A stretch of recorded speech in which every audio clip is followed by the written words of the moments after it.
What is up, everybody? Welcome back. I'm the Physical Media Mac, Tight White's twin brother. Now, I got some more Laserdisc pickups for you guys. Got some trash, got some great films here. And like I've been doing, I'm not showing you all the lasers because I picked up hundreds of lasers, guys. I'm showing you lasers that I have seen. So I have a fresh take, or hopefully I'll have a fresh take on them. Now, there are some examples of movies that I've watched 100 times in my life that I did not watch recently, like the first one up here, the classic Red Dawn. Now this is, get pumped up, rah rah, wrap yourself in an American flag, sing the song, I am a real American, fight for the rights of every man. You know, this is, it doesn't get any better than this, you know? You got so many stars in this. It's funny, you know, Charlie Sheen is in this, and he doesn't even headline. I guess because C. Thomas Howell was doing stuff at the time like Hitcher, and he was more famous, I guess, than Charlie Sheen, because Patrick Swayze's like the main star, and then you got C. Thomas Howell, and then Leah Thompson, who's smoking hot, everybody knows. Ben Johnson, I don't really remember. But then you got Powers Booth in his prime. And then, of course, Charlie Sheen. And Jennifer Grey. That's about it. So, yeah, I haven't seen this in a while. But, obviously, we're invaded. And Americans decide to kick some motherfucking ass. Great shit. All right. Back to another military movie. Some Vietnam exploitation here, guys. Look at the beautiful cover on this. I mean, it just doesn't get any better than this. This is why I collect lasers. You got the hot chick. You got the red sports car, which I don't even think is in the movie.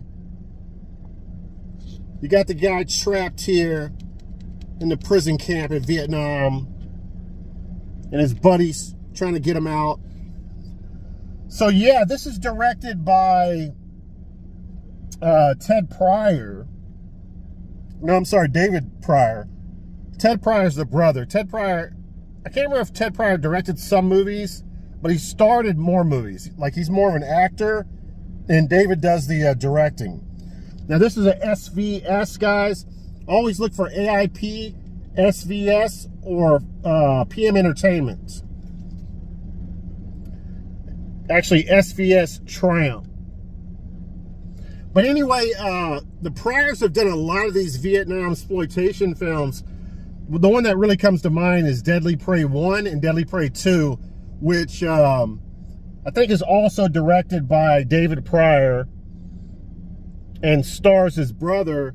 And what happens in that one is these guys after Vietnam, this sociopath guy makes this like, this camp where he invites people to, and they end up hunting them down to kill them in the woods, like kind of like surviving the game with Ice-T and all the other guys that were in surviving the game. So yeah, but I'm acting like I'm explaining this. I'm not explaining this movie. So in that movie, he's taking out the garbage. The sociopath, whatever, military guy sends his cronies out to grab someone so they can hunt down. And Ted Pryor is taking out the garbage, or his character.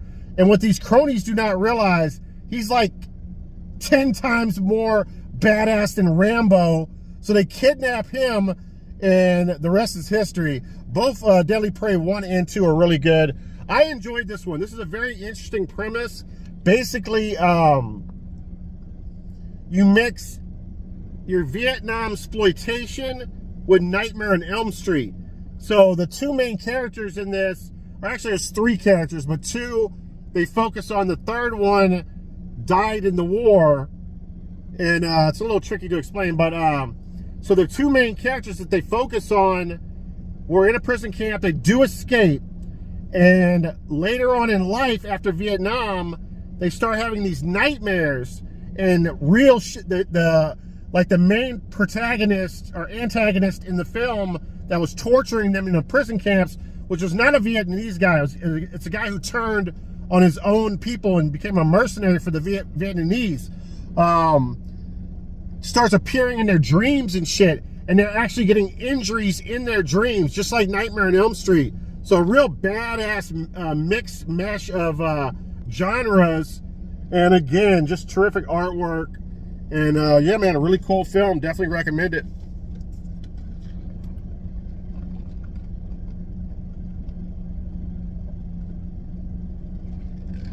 You know, I have the utmost respect for people that were in Vietnam. And I don't know too much about Vietnam, and it really bothers me because my dad was in it, and he never talked to me about it. I had a good buddy that was in it. I asked him about it. He said he doesn't want to talk about it. But, yeah, man, shout out to all the Vietnamese, not the Vietnamese. Shout out to them, too. I don't know. Shout out to all the Americans that went to Vietnam and risked their lives for this country, man. Truly a horrific war from what I've heard. All right, next up here, this is also a film that I've seen 100 times. Really cool Japanese edition of it. And by the way, excuse the gloss, but I wanted to protect all of these really good. So you got the obi right there. Kind of sucks when you pick up Japanese discs and they don't have the obi. But guess what? This is a trifold, guys. Check out this shit. Look at that artwork. How friggin' badass is that?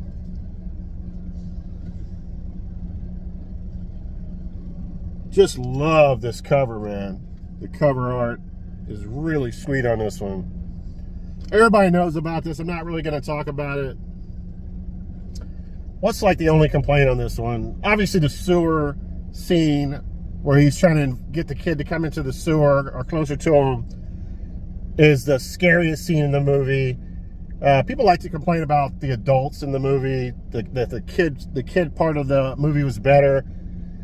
But I don't know. I love John Ritter, so I love watching John Ritter, and he's so good. I mean, he was so good in Three's Company, but he's also good in movies. Loved him in this. Loved him in Sling Blade. But yeah, it's a classic, man. I always forget this guy's name, but he's such a good clown. It's unbelievable. I'll tell you in a minute here. It's got to be Tim Reed, right? Fuck, I don't know. I'm assuming it's Tim Reed. All this is in Japanese in the back. Anyway, this guy is a really good actor and does this portrayal of the killer clown so badass. Now, I don't know. I mean, I watched like the newer It movies. I watched the first one. I thought was pretty decent. The second one just got too ridiculous for me. I mean, it was the size of Godzilla on one scene. It was just kind of overboard stupid to me, but there's nothing like the OG, though. And that actor that does plays the clown in the new ones is not bad either, but nothing close to this guy. By the way, most of these are whatnot purchases.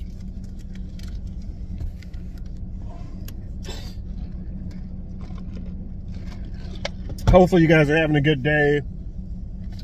It's Saturday. We had the quarterly board meeting at work, so this is like 4 times a year. I have to work 6 days, so, but it's only like a half a day. I went in early this morning and left at like 10:45 and then hit Goodwill's up. I hit one Goodwill up. All right, very interesting flick here. It's kind of a dirty, actually this is kind of cool. I want to show this off. Not dirty, but just, it's not super clear. It almost has a haze to it. But check out that Image laser condom. It's pretty badass.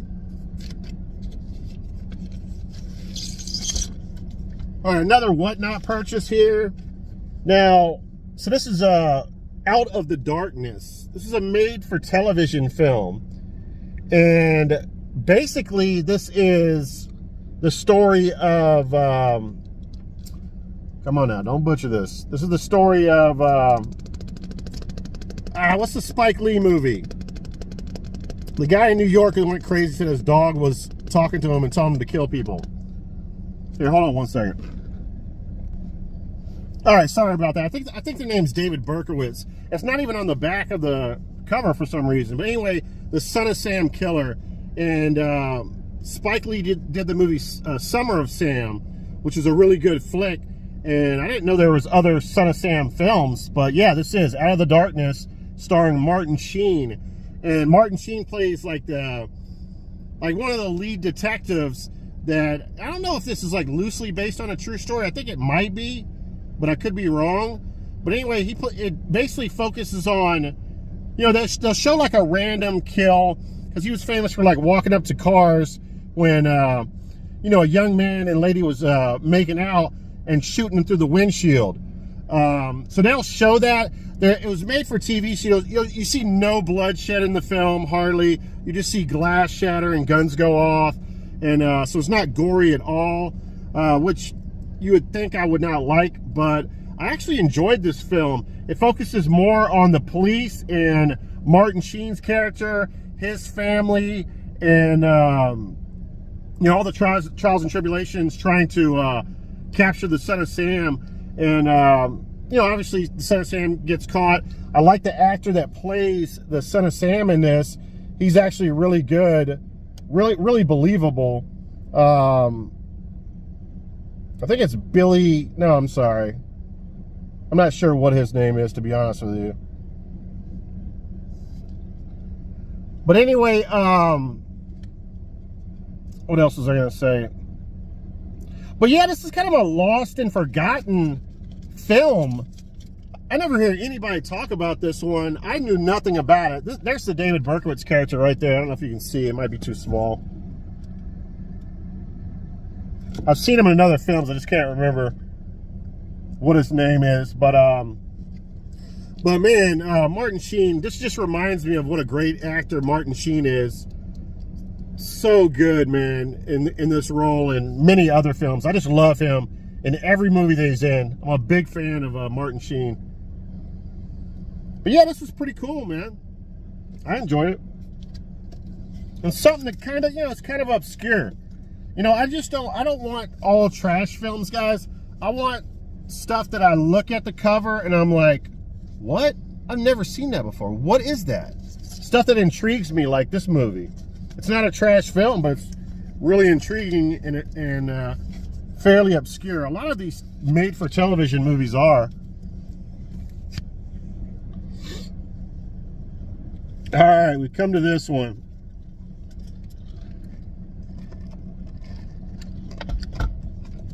Let me take the cover. This is like a thick condom right here.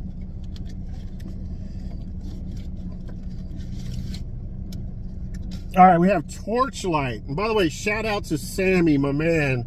He's the one that sent me this one. Sorry, I've picked up so many lasers, I can't remember what people sent me, but I know for sure Sammy sent me this one because we talked about it. So shout out to him. Okay, so this movie is not the greatest movie in the world. I'm just going to tell you right now. But it is saved by Pamela Sue Martin, which is a absolute smoke show in this movie. And it's also saved by Steve Railsback, who's really good in basically everything that I've seen of his. But the person who steals the show in this is, I'll probably butcher his name. It's Ian McShane. No, probably not. Ian McShane, who most of you will know from the I think it was the HBO series Deadwood. Look up that name, Ian McShane, if you don't know what I'm talking about. He was in Deadwood, but he's been in dozens of other things, if not 100 movies. He's been in a lot of stuff. But, oh, by the way, he's in the John Wick movies as well, if you don't know what I'm talking about. Now, Ian McShane plays a drug dealer in this film, like a high-level drug dealer, and kind of like a pimpish character, like a sleazy, got the hair slicked back. It's one of his best performances that I've ever seen, man. He knocks it out of the park, absolutely steals the show in this. Steve Railsback plays a total, like, crackhead character in this, and it's almost, like, startling and shockingly like a bad performance at times, but I don't think it's a bad performance. I think it's just he does it so well that you're like, holy shit, this guy is an absolute crack addict. But it is kind of, it is super cheesy. It's some of the parts in this film. But anyway, so in the beginning of the movie, I'm going to give up some of this, you know, kind of light spoilers. In the beginning of the movie, Pamela Sue Martin's character meets Steve Railsback character, right? Steve Railsback is this charismatic, successful business owner, has the fast cars, the women, he's got it all. Personality. He basically immediately starts hitting on her, will not take no for an answer. Literally a month later, they're married, okay? He's got this hot, smoking hot chick, right? So she's into like the art world, and I guess Ian McShane's donated to the art studio where she works at, and he goes over there as a hobby or whatever, pimping out the girls there, getting them to go to his coke parties and stuff. So they're kind of acquaintances, but you never know if they've done anything in the past or not. It's hard to tell if Ian McShane's character is gay in this. I'm not sure, but possibly bi. But anyway, they're just friends from what you can see in the film. So Railsback marries her. They meet up with him, and all of a sudden they go to one of his parties, and he busts out the coke, and everybody's freebasing there. It's basically when you're smoking cocaine. If you guys don't know what that is, they're smoking the glass pipe. It took me a while to realize that the movie being called Torchlight was because they used a torch light to actually freebase. So it makes perfect sense. But so Pamela Sue's character in the film is unfazed by it. She likes getting high that one time and doesn't really want to do it again. Steve Railsback character turns into an absolute pookie from New Jack City. He is fiending for coke. It just becomes a pathetic. You actually start feeling bad for his character in the movie. It's really well done. There's one scene where he gets coked out of his mind at a party, and she doesn't go, and she's like sleeping in bed, and he shows up, and he's standing over her over the bed, wearing this like Zorro mask, and he's just like looking at her laughing, and she wakes up. She's like, what? And he's like, I told you so. I told you you would like it. I told you. Something of that nature. And she's like, what the fuck are you talking about? And I start cracking up laughing. It's so funny. But he's like geeking out. He doesn't want to answer the door. He doesn't want to visit his friends. He doesn't want to visit family no more. Really interesting film, man. Again, not the greatest movie in the world, but I feel like this is a kind of a collector's piece and, you know, a good item to talk about. Break some windows over here. God dang. Shattered a lot of glass. But yeah, I would say check it out, Torchlight. It's definitely cheesy, but I think it's a good portrayal of a coke addict.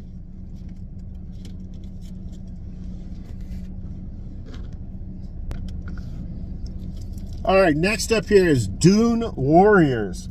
Now, this stars David Carradine, Rick Hill, and by the way, I have to have everything Rick Hill by the end of the year. I want to be Rick Hill complete and also Reb Brown complete. We'll talk about him in a little while. Absolute badasses. Also has Luke Askew in it. He's the baddie in the film. Luke Askew is a really good bad guy. Look him up, his Wikipedia. Check out some of his other movies. I can't remember if I wrote them down, but so basically this is a Mad Max ripoff, guys, and I'm all for ripoffs. Die Hard ripoffs, Terminator ripoffs, Mad Max ripoffs, you name it. I love ripoff films. Sergio H. Sandiego directed this, and also directed and produced a ton of other trashy films over the past 20 years or so. So look him up as well. Don't remember off the top of my head which movies, but a bunch of like apocalyptic films, exploitation, And yeah, man, this is good shit. Basically, Askew's character, water is like gold, you know, because obviously they're in the desert, and they're looking for water. They're looking to take over camps. So basically, they'll find a camp. If the people say that they have water and they're getting water from somewhere, they'll go to the next camp and they'll take that camp over. And basically, what happens is they take over a camp, they take over their water supply, and basically hold some of the people in the camp that rebel imprisonment. And one of the chicks, I think her husband gets killed in it, and she goes for help and finds David Carradine and Rick Hill's character and another guy, I can't remember his name, and they basically go back and help and go to war with Askew's character. Really good shit. Trashy, post-apocalyptic Mad Max stuff, guys. I would definitely check it out. Dune Warriors. Trying to race through these. I'm starving. I need to get home. I have so many other movies I need to watch. It's not even funny. But I figured I want to see these before I start showing them off. Most people do all these videos, and not knocking them, but they'll show a bunch of shit they haven't seen, and it's like, okay, you got that. Well, is it good? Is it bad? All right, speaking of good and bad, Circuit Breaker. 1996 film, which is a Showtime movie from the Roger Corman Presents series. It's a cyborg film, guys, and some of you may know I love my cyborg films. All right, now, the female character in this, I didn't really like her, the protagonist, at first, but she kind of turns into a little bit of a badass in like a Sigourney Weaver type of way. So, hated her at the beginning, but she kind of grew on me, I'm not going to lie. There's like a side story in this of some kind of entity on the ship that made no sense at all, turning into a werewolf, raping the chick. I don't know what the fuck that was about. The cyborg does kill a kid in the film, which is a no-no. You don't see that in too many movies, but it's very weird. I'll tell you what the scene is. The cyborg is supposed to be good, and he's like playing with the young kid, and apparently he puts her in like a trash compactor, but like an industrial one that has like a blade that spins, that chops up trash and stuff. And the little kid's loving it. It's like, turn it on, turn it on. So he turns it on, the blade starts spinning. You don't see the blade, but you just see her like kind of terrorized, and then she starts giggling when it stops. Do it again, do it again. So basically he does it like 3 times. The third time, the blade chops her up, and he does it on purpose. So, but they ruin it. All you see is the glass where he's at, next to the digital buttons that he's pressing to make the compactor work, and no blood splatters against the glass, which you have to have blood in that situation.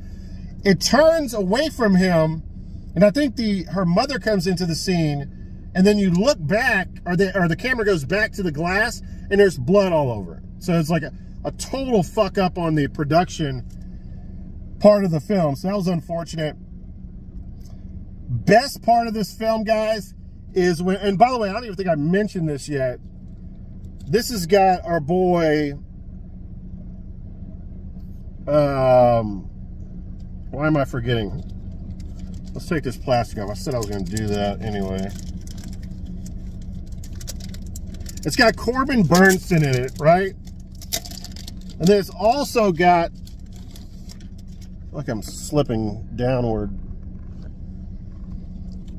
And it's also got our boy Richard Grieco right there. He's a cyborg. So you know it's got to be good trash, right? But anyway, the best part of this film is it's a little bit of a slow burn. The cyborg, it's a weird cyborg because he's like, they built in emotions with him. So he can get like sensitive and shit, like he's on his period and have emotional like anxiety and shit like that. It's kind of odd, but that's his weakness. But anyway, all of a sudden, out of the blue, he pops out blades from his fingers like he's Freddy Krueger, and he's like slicing and dicing Corbin Burnson up. It's so fucking badass. And so yeah, man, pretty cool shit. There's only 2 of these on eBay right now. One's for $70 and one's for $79.99. But a sold listing just sold for like 30 something bucks with ship. So you can get this for hopefully a decent price. A Singapore release just sold for $60 that had a best offer on it. So, you know, it's a little pricey. Now, the musical score in this was actually pretty badass. I found out Marco Beltrami did it, and he also has done a ton of collaboration with Wes Craven over the years. So really good musical producer.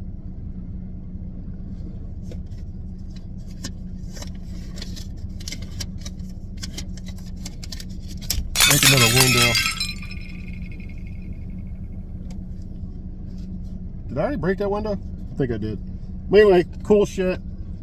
Definitely, this is trash, guys. Cyborg trash.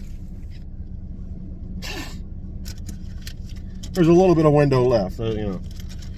All right, I haven't seen this in years, but I figured I'd show it off. I tricked myself with this because I guess there's a release that has like a gold disc.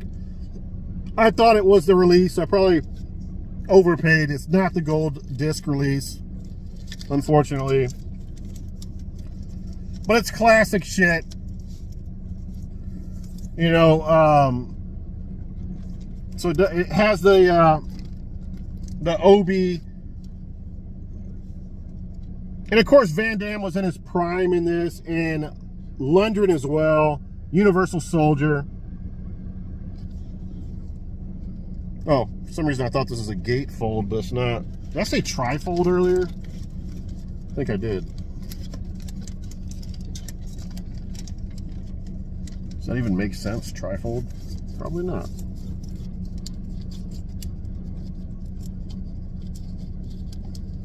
Everybody knows about this film, eh? I don't have to talk about it. And the same goes with the next. I got the Criterion release of probably one of the best films ever made, Taxi Driver. Sorry about the glare. There we go. Yeah, what can you say about it? I don't know. I don't know if I'm a fan of the cover, to be honest with you.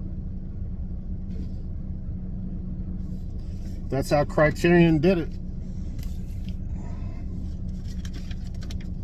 You talking to me? Is that what he says? You talking to me? All right. Another one that I haven't seen in many years. That is, without a doubt, a classic. And by the way, I'm probably going to make an exception. I know I don't, as far as movies that I haven't seen that I've picked up, or maybe I've only seen it once in my life or whatever, and watch it again and show you guys and give you my take on it. I've gotten a ton of factory sealed stuff, and some of it is pretty rare. So I'm probably going to show those off because I don't dare to open those. I might open some of them, but the majority of them are not going to be open because of the rarity. But this is a Deliverance. Everybody knows about this shit. The ultimate redneck, back of the woods, squeal like a pig movie. Such great actors in this too. Burt Reynolds. What's the other guy's name? That's a really good actor too.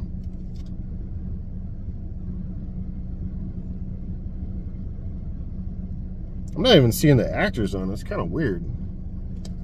Never seen one that didn't show the actors. Am I just missing it? Ned Beatty's in this. Okay, John Voight. Yeah, John Voight's amazing. This is young John Voight right here. Known for Anaconda. No, I'm just playing. He was in Anaconda, though. All right, guys. One of my favorite vampire films of all time. And shout out to a female director, Jennifer Bigelow. Because this fucking film rocks, man. Near Dark, Lance Hendrickson, 1987. I'm sorry, I said Jennifer Bigelow. Catherine Bigelow, who also directed Point Break, which is a badass film. So basically in this movie, Caleb is the main character. He meets this hot chick, which by the way is not even on the cover. She might be in the back here somewhere, but she's smoking fucking hot in this film. And she is played by Jenny Wright, so you can look her up. She was in Out of Bounds, the film with which is on Laser 2 with the guy from I can't think of it right now, but anyways, check out Out of Bounds. You'll see the cover. Both of them are on the cover of that, I think. Now, yeah, I mean, the chick in this is so smoking hot. I think at one point there's actually smoke coming off of her in the film. But anyway, she basically, so she's a vampire. So she turns the main character, which oddly enough, his dad is, so she turns the main character into a vampire, Caleb, right? Or Clebe. Tim Thomerson plays her dad in the film, which I really like. I'm gonna have to say, I could be wrong, but I feel like this is the one and only film, at least that I know of, that brought blood transfusions into the whole vampire realm. Like, because at first, I'm gonna give some spoilers up. He becomes a vampire, and then his dad does a blood transfusion, and then he's not a vampire anymore. So I've never seen that with a film before involving vampires. So I thought that was a really cool take on it. Now, this is basically just a vampire western, guys. At one point, Caleb gets on a horse in the film because the vampires, funny enough, slashed his tires. So he jumps on a horse going to look for him, which is really cool. Bill Paxton is in this. Bill Paxton is about as over the top in this film as any movie I've ever seen, and he's such a good vampire in this film. There's a bar scene that is iconic, classic, epic as fuck. You have to see the bar slaughter scene. It's so good. Bill Paxton just kills it in that part. But yeah, really interesting and different vampire flick, and I really enjoyed it. So basically, they take him into this vampire family here. Lance Hendrickson and his wife, and Bill Paxton, and the hot chick take Caleb, whatever it's called, into their family and try to, get him to kill with them. But his dad basically saves him, or he gets out of there and stuff. And then now it's a fight between them, his family, and the vampires. I love this film. At dawn they hide, at dusk they wake, at night they search for blood, pray for daylight. It's got some pretty cool special effects in it as well. All right, now we finally got to the man, the myth, the legend, Reb Brown. Is this the first Reb Brown? This might be the first Reb Brown film that I actually own. I own more now, and I got more on the way from eBay. But yeah, this stars Reb Brown, which I guess is the king of trash. Okay? Now, Reb Brown is a mercenary in this film. Also stars Ron O'Neal, another mercenary. Robert Mitchum is a mercenary. And Peter Fonda is the mercenary leader.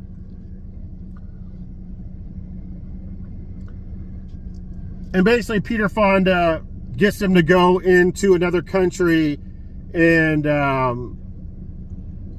there's like an ulterior motive to get them to go in there and fight this tribe of Africans in this village. Okay. Now, I recently just found out about Reb Brown. Shout out to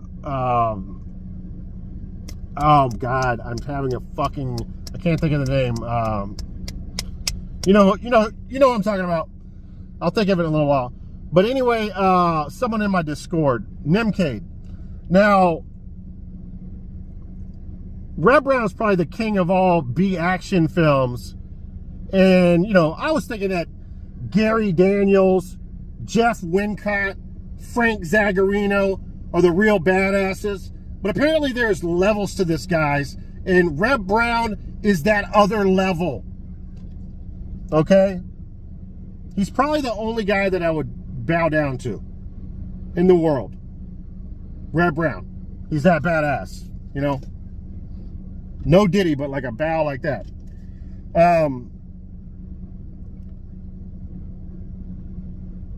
Now, there's okay, so it's an interesting movie. Like, Reb Brown kind of plays like, what I'm gathering is he kind of plays the dumb jock guy, but he's very sympathetic though as well. At times in these films, he's kind of like, oh God, oh good golly, kind of country boy, but also like, eating spinach, just like kicking ass, Popeye strength, and fucking just a absolute badass. And one of the most badass scenes in a movie happens in this. I'm not gonna spoil that scene, but you gotta watch it as he jumps on top of a Jeep and lets a bunch of Africans have it, I guess. No Diddy. But anyway, what was I saying? Oh, okay, so it's interesting because he meets this chick in the film, right? And she's like a sympathizer, I guess you could call her. And she's going to this tribe and like helping them with like medical stuff and being kind of a, whatever that's called. She's doing work for, I don't know who she's getting paid by, but she's going over there and she's like helping them, right? And she wants to end the war. She doesn't want any wars to happen, or she doesn't want anyone over there fighting. So she meets Reb Brown and she's trying to influence him that he's being tricked and he shouldn't be taking money to fight this tribe. And there's women and children there. These are good, hard-working people, and it's just wrong. And she actually, right before the battle, takes Reb Brown over there to the camp. And you think they would kill him, but these Africans have like so much honor that they say, okay, we're not going to kill you. You're with her, so you're safe. And they start saying, oh, we know who you are. You're a great warrior. And start like having a conversation with him about, does he think it's right to kill women and children? And starts getting Reb Brown really to think about it. So it's not just like a Contra style kill everybody movie. There's like some sympathetic parts in the film, and the head African guy is like is done really well. I like how he talks with Reb Brown and tries to not trying to talk him out of a war because he's a tough warrior, this guy, but just trying to like find out where he's coming from, for lack of better words. So all that being said, talking about sympathy and shit like this, so he goes back to this hut with the hot chick, right? Reb Brown and this hot chick, the sympathizer lady. And she's telling him this horrible story about her family getting killed by mercenaries. And what's the knife that is on the end of the guns? The bayonet. And how her mom was like raped with a bayonet. It's the worst imaginable story ever. And she's crying. And she's at her most vulnerable, as I'm spitting, she's at her most vulnerable state possible. What does Reb Brown do? He takes full advantage of her and has sex with her. That's who Reb Brown is. He's a legend. Oh man, I was just crying laughing when I saw that. He does not waste any time. It's like, oh, come here, baby. And starts French kissing her. It's like, oh man, Reb Brown is a true king of trash. This is actually really good, man. I highly recommend this. I don't want to give up a spoiler, but like crazy shit happens in the end of this film. Reb Brown ends up being someone that you would never think that he would be in the movie. He like takes on a whole new role. It's pretty crazy.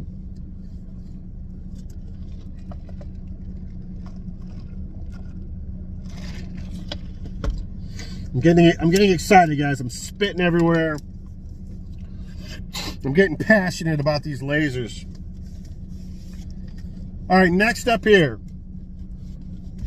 Very interesting film. And by the way, the only reason I know who I got this from is because his name is Nomad, and the movie's called Nomads. Because otherwise I would have forgot. Now, this was directed by John McTiernan, if I'm pronouncing that correctly. Came out in 1986. And the interesting thing about John is he directed Predator, Die Hard, and Hunt for Red October. So this guy directed 3 of the best films of all time, and then he directed this, which is not one of the best films of all time. Now, let me see here.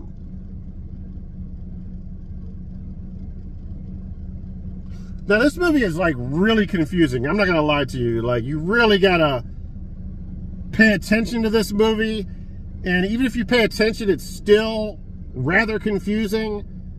You almost want to reading up on this movie really helps, to be honest with you. You know, there's like spoilers on the back of some of these films. Reading up on this film on the back of it, I never read the backs because sometimes it spoils the movie. I would definitely have read this in retrospect. Maybe checked out some IMDb, you know, information on it, because it definitely bewildered me to a certain extent. But you know, you literally do not see, you see how you see these characters right here? You don't see, I don't think there's any special effects in this film whatsoever, or bare minimum. It's really low in the special effects department. But still, I'm making this sound like a terrible film. It's not a terrible film. It's just not great. It has some kind of interesting concepts in it. Basically, he dies early on in the film, is killed by these nomadic, I guess you can call them demons, but they look like real people. Like this, they almost look like a punk rock band, or yeah, like punkish street gang. And so the hot chick in the film, and she's beautiful, guys. I mean, what is her name? I don't even know. I'll show you the back in a second. She's stunningly beautiful.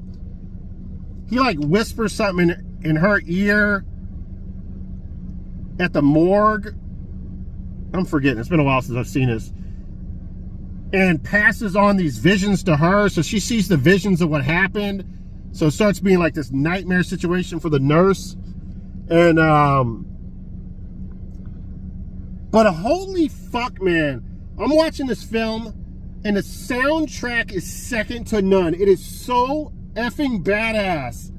But I don't know who sings it, who's doing the soundtrack. I have no clue. I just know it's badass, and I want to find out. So I'll wait for the end of the movie, and then scrolling in the credits, you see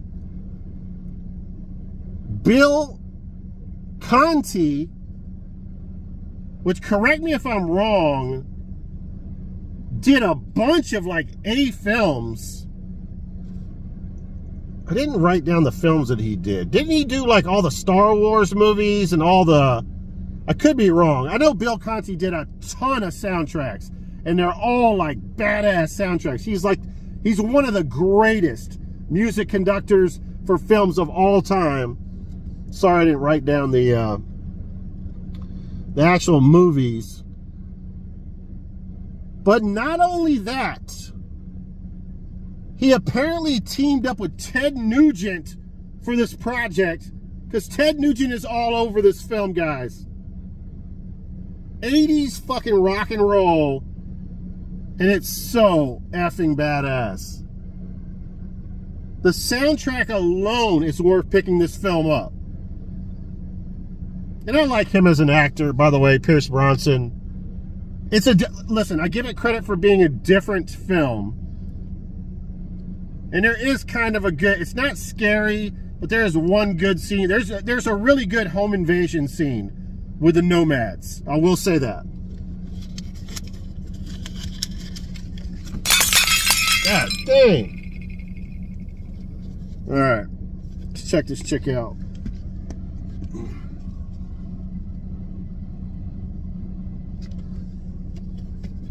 Yeah, she's smoking.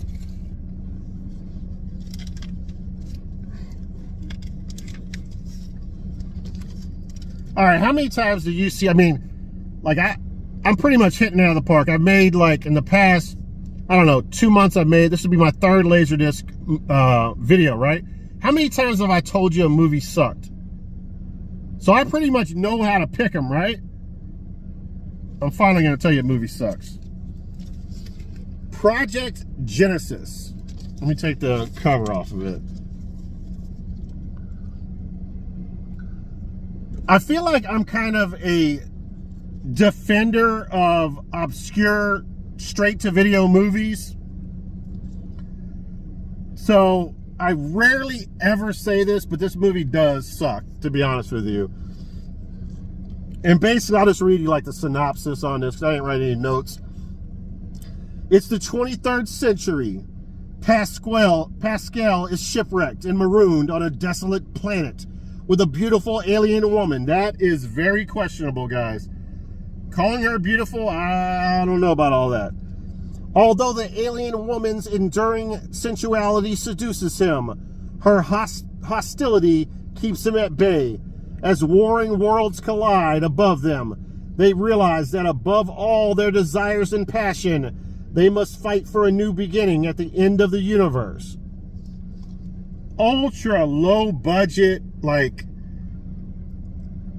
2-location movie. They're in this like camp, the majority of the movie, probably 12 feet by 12 feet. All of a sudden this cyborg lady lands and her character's boring as hell. They have sex at one time. She's not smoking hot. He's talking the whole fucking movie, drinking alcohol, almost like a exposition to the like he's talking to the camera, trying to say clever shit, and it is really bad.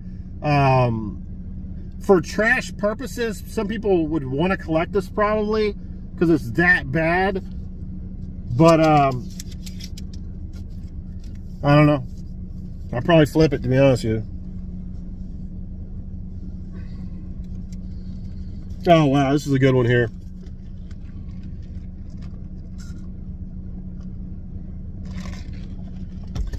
This is a really good one. I got to get the sequel to this movie, but it's rather expensive. I'm trying to find it on a Whatnot show, but I've not seen anyone run either one of these on a Whatnot show since I started watching about 3 months ago.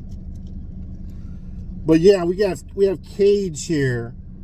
And I've told you how I love these cover arts with showing the side of the Laserdisc and the art in the middle with the black background. It just looks so epic. Now, this stars Reb Brown, the King of Trash, Lou Ferrigno, and so this movie starts off as a Vietnam film, but just briefly, they're in a fight with the Vietnamese. They're friends, Lou Ferrigno's character and Reb Brown's character, and they're in the middle of this battle, right? And the helicopter comes to save them. Lou Ferrigno tells the helicopter driver pilot that wants to take off, that he's not fucking leaving until Reb Brown's character comes to the helicopter. So at the last minute, the helicopter is taking off. Reb Brown grabs onto the helicopter, the railing or whatever, and then Red Brown, Lou Ferrigno grabs him by the hand, is like holding him, and then Lou Ferrigno gets shot by the Vietnamese in the head, and you see blood squirt out. Really good effect. And this ends up, but he's Lou Ferrigno, right? Incredible Hulk. So no matter if he's now has a mental, he's mentally fucked up now from getting shot in the temple, he still somehow holds on to Red Brown and saves his life. And then it turns into a rehabilitation film where Red Brown is, with the help of the hospital, teaching Lou Ferrigno to talk again and how to walk again and how to live a normal life, right? So now, so they own a bar with I think it's like an aunt or something like that. So that's what they're doing after the war. They own a bar, and this Mexican gang comes in there, which, by the way, this guy has a crazy name. Branscombe Richmond, which I thought was like a Spanish guy, but that's not a Spanish name. Branscombe Richmond. He's been in a lot of like gang movies, but he's like the head of this Mexican gang. And there's like two mafia guys, or like mob guys, who are into this underground fighting syndicate with James Shigata, who's the kingpin of this syndicate, right? And early on, their fighters lose against the kingpin, and they owe the kingpin all this money. So they go into the bar where, Red Brown and Lou Ferrigno owns, and the aunt, and then, they're drinking. The Mexican gang comes in, and the Mexican gang starts all this shit. They know the mob guys. They start all this shit, and, wrong bar in the world to start shit with. Red Brown, Lou Ferrigno, who's like jacked out of his fucking mind in this film, probably at the height of his bodybuilding, whoop the shit out of this Mexican gang. And the mob guys are thinking, wow, these are the guys we need to hire for the fighting syndicate. So Red Brown doesn't want to do it. Lou Ferrigno doesn't want to do it. Next thing you know, the mob guys, I'm probably giving away too much, they hire the Mexican gang to burn down the bar. And you probably understand where we're going with this. They're trying to do everything in their power to make Red Brown let Lou Ferrigno fight. Finally, they get Lou Ferrigno to fight against Red Brown's will, and then that's kind of how the story's set up. And later on, Red Brown actually fights too. But it's so funny because like Lou Ferrigno and Red Brown are like the good characters in this, but both of them like break the necks of fighters and kill fighters in this film. I don't think any of the bad guys in the film kill anybody, but for some reason the good guys kill two people, which is hilarious. What was I gonna say? Oh, so the best part of this movie is when Red Brown can't find Lou Ferrigno's character, and even though he doesn't know that the Mexican gang burned down the bar and really doesn't know the situation, it's like a revenge sequence, and he goes fucking postal and just goes off on these Mexicans. And it's one of the greatest, like, I'm going to call it revenge sequences in a film ever. It's got some classic Red Brown lines, and he's just an absolute badass. Definitely one of my favorite parts of this movie. But yeah, this is a movie that I'll watch a bunch more times in my life. I really like this film. There is a Cage 2, and not to make fun of Lou Ferrigno, but he kind of, the way he talks really slow and seems like he's a little bit slow, just, I guess just because of his voice and stuff, or so he plays this role like perfectly. Like, it's such a great role for him. Again, not trying to knock him or say anything about that he's mentally handicapped, because I don't think he is, but definitely knocks it out of the park with his acting role in this. All right, hopefully I explained that. Didn't explain it too much. Sorry to give away some spoilers.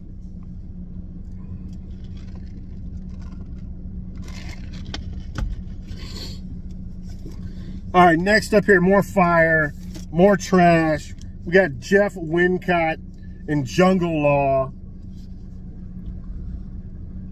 This is solid Jeff Wincott trash, guys. The baddie in this film is Paco Christian Prieto, who, if you ever watched the movie with Mark Dacascos, Only the Strong, he was like the baddie in Only the Strong, which I actually just watched last year. Plays a really good bad guy.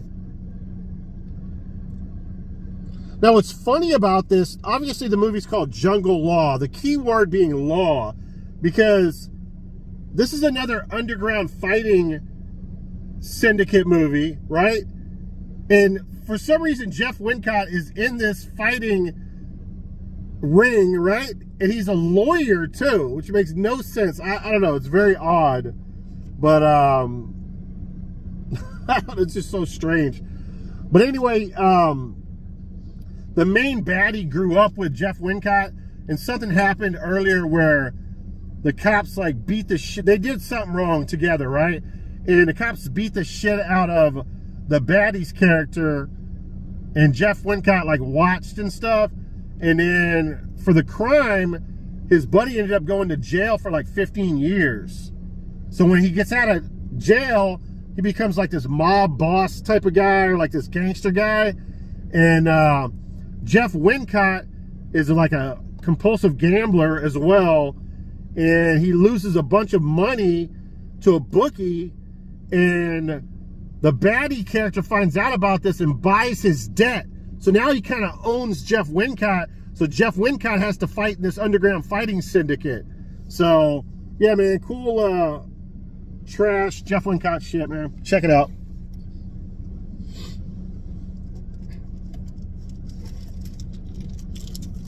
All right, we got some Full Moon stuff here. I've never watched the Oblivion films, and I'm not going to show you Oblivion 2, but I did pick up Oblivion 1 and 2 from the same seller on eBay. Got a really good price. But I need to watch Oblivion 2 before I show that one off. This came out in 1994. And yeah, Cowboys and Aliens film, basically. It's a full moon Western co-written by Charles Band. And by the way, this has my childhood crush in it, Meg Foster, and she's actually a cyborg in it. Now, she's not as hot in this for some reason as she normally is, but it is what it is. I love Meg Foster, and she's a cyborg. I love cyborgs. So, but yeah, it's a cool flick. These cast of Full Moon characters. This guy almost is like some kind of lizard guy. He's the baddie in the film. And something about the sheriff's dad. He like killed the sheriff's dad. The sheriff's son comes into town, and everyone wants the sheriff's son to be his dad, but he's kind of a coward. He's kind of scared. And then he ends up becoming the sheriff and has to go against this guy. This is cool. I mean, this is one of those movies that's absolutely on a set. You can tell it's like on this fake, cheap set. There's no real locations in this film whatsoever. But it's also like a comedy as well. You know, you can't take this movie too serious. Oblivion, it's fun, man. I definitely recommend it. Holy shit, I picked up some Reb Brown shit, dude. Reb Brown is all over this fucking video. I absolutely had to buy this. Did not know this was Reb Brown, because it doesn't really look like him, to be honest with you. It looks a little bit different, so I didn't know this was Reb Brown. So it took me a while to figure that out. But what I did know, I don't know why. Oh, that must have fell off. Let me make sure here, hold on one second. All right, sorry about that. So what I did notice is one of my favorite actors of all time is right here, Steve James, and he's wearing a trench coat with a Doberman Pinscher, and this looks like an absolute badass.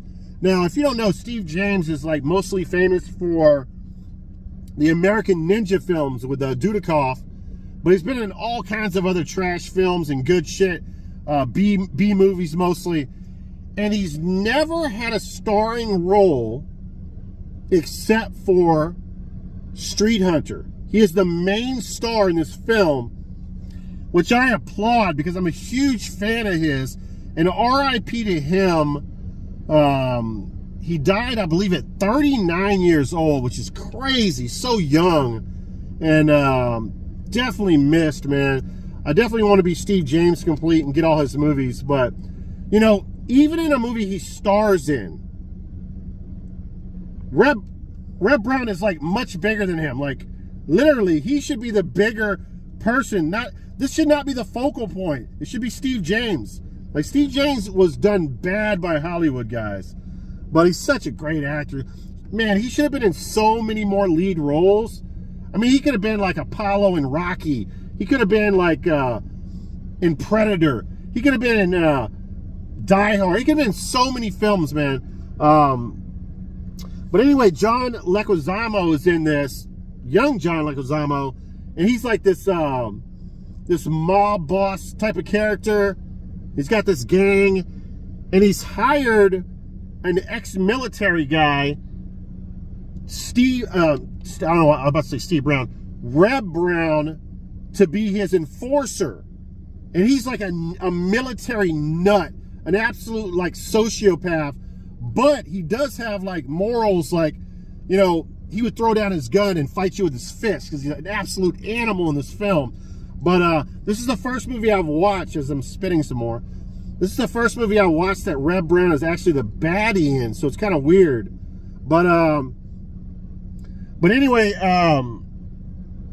so basically this is Steve James versus John Leguizamo and his gang versus Reb Brown to the ultimate showdown. And yeah, he has a Doberman Pinscher that he sicks on people and goes after their neck. It's a badass Doberman Pinscher. Love those dogs. But, you know, besides the German Shepherd, which I have, I probably would have gotten a Doberman Pinscher as well. That'd have been a nice combination, actually. I might get a Doberman Pinscher one day after Taylor passes away because she's getting old in age. But yeah, man, this is good trash, man. Definitely recommend it.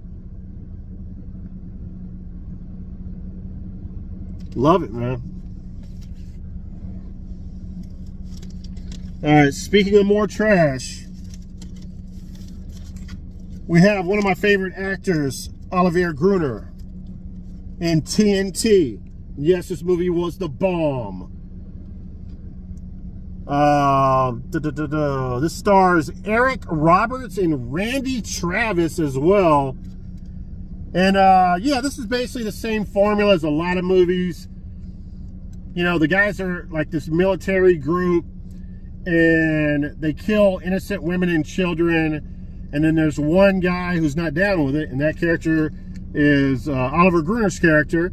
And so he goes against this group, and then gets out of the special forces and tries to live a life and marry this woman in this small town that Randy Travis is the sheriff of.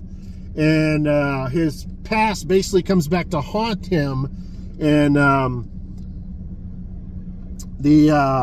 Eric Roberts sends these guys in, you know, the same military special forces group into the town to kill Oliver Gruner. And they have a showdown, a battle in this small little hick town.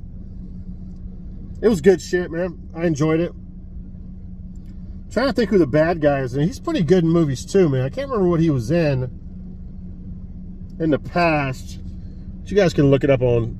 Maybe I'll be able to tell you from this. Oliver Gruner, Randy Travis, Rebecca Staub, and Eric Roberts. Now, see, he doesn't even get a mention on here, which is crazy. Good bad guy, though. I wish I remembered his name. TNT. Movie blew me away. All right, 2 more films, and I'll let you guys go. I'm not sure if I'm going to find the epic Laserdisc find, if I'm going to show that in this video. I might put that at the beginning, might put that at the end, or I might put it at the beginning and then show me testing at the end. Or so there might be some Laserdisc console stuff. Might show my Marantz off that I just purchased from a a whatnot seller that didn't work at first, but I took it apart and cleaned it, and now it works like a charm. It works beautiful. Loving the Marantz player. All right, speaking of PM Entertainment, we have Direct Hit. And this stars, and by the way, this is not like associated with PM Entertainment. This is actually PM Entertainment, Joseph Mary, Richard Pepin, and this stars William Forsythe, who's great in this. And also stars Joe Ciampa, Richard Norton, who's a legend in B action flicks. And who else do we have here? John Aprea, Juliet Landau, and George Segal. There's a bunch of good actors in this film. And anyway, something kind of hard. I'll probably butcher explaining this, but Forsythe character is a hitman, right? And some future governor, I think, has sex behind his wife's back with this lady who totally regrets ever doing it, and who's a sweetheart of a woman, smoking hot too as well. And so William Forsythe, before that situation, does his last hit, right? And this governor gets with like whoever's the head of the hit squad, like the main guy, right? It's running like this enterprise, and says he needs the chick killed. And they basically try to force William Forsythe to do it, and he doesn't want to do it. And then they're going to hold back his money for the last job. And finally, he decides to do it. But then he, like, follows her around. And, like, every time he sees her, she's, like he sneaks into her house, got a gun to her head, and then realizes she's sleeping next to her daughter. And then in the morning, he's outside the house going to kill her, and realizes that she's kissing her daughter and giving the daughter to the father. And then he follows her to this church. She goes in and is praying, and then says a confession in the confessional. And he literally decides he does not want to do it. So he ends up leaving the situation at home. But Richard Norton is another hitman, and he basically tells Forsythe's character that he's going to kill her. And at first he goes away and to go fishing with his dad and says, I'm just leaving this life behind me. And then he's like, no, I can't let this girl get killed. So basically, all the hitmen, the whole enterprise of hitmen, goes against William Forsythe. They're trying to kill him, and he's trying to protect this lady. Really good film, good soundtrack, good action, typical PM Entertainment stuff. Everything's blowing up, cars are crashing through windows, guns are blazing, fists are flying, and yeah, can't go wrong with that one. Last movie, again, probably make another one of these in a couple of weeks after I finish watching a bunch of these other lasers. Got tons of stuff coming to the house, tons of stuff I have not gotten a chance to watch. This is as cheesy as it gets. Absolute true definition of a B action classic. Terminal Force, guys. Don't know anything about this actor right here. Richard Harrison. I haven't done too much research on him. I think Troy Donahue is the bad guy. And he's kind of like an Italian guy that wears the you know, the Nike jumpsuit, and he's constantly like lifting weights or on the treadmill, like doing mafia business and shit. And you know, he'll have someone in front of him being tortured, and he's lifting weights, like talking shit to him. And absolutely love his performance in it. Cheesy as all gets, man. Let me read some of the back of this. Los Angeles is on fire, and no one knows this better than Officer Nick Tyree, Richard Harrison. He's seen the smoke signals of the violent crime wave. He's taken the heat for the reckless use of force, and he's sweating out an indefinite suspension in a semi-drunk stupor. But when it comes to fighting fire with fire, there is only one man capable of getting the job done. That man is Nick Tyree. When the daughter of a star witness is brutally abducted by mob kingpin Johnny Ventura, Nick Tyree is forced back into action with the help of his best friend Slim, Troy Donahue. Okay, I was wrong. That's his best friend. And stripper named Delilah, Dawn Wildsmith. Tyree begins the hunt for the dangerous and elusive Ventura. I won't read anymore. This is basically like I would call this a Dirty Harry ripoff. It's done really well. Now, the guy that's in the witness protection program, his daughter, her tits are out in this film. I would say probably 15 minutes of the movie. I've never seen anything like it. And she probably has one of the most perfect set of tits I've ever seen in my life. It's worth watching it just for that. I'm praying to God she's 20 years old or more. But man, she's got a set of kajungas, tiggo bitties, whatever you want to call them. This is good shit, man. Terminal 4, straight trash. All right, guys, if that is it, and I don't show any more Laserdisc console stuff at home,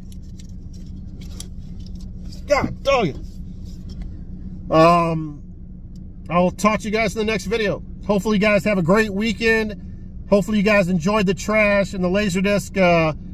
Some of the obscure ones there. There was a lot of good ones we went through. And yeah, hopefully you guys enjoyed the take. And I'll talk to you guys in the next video.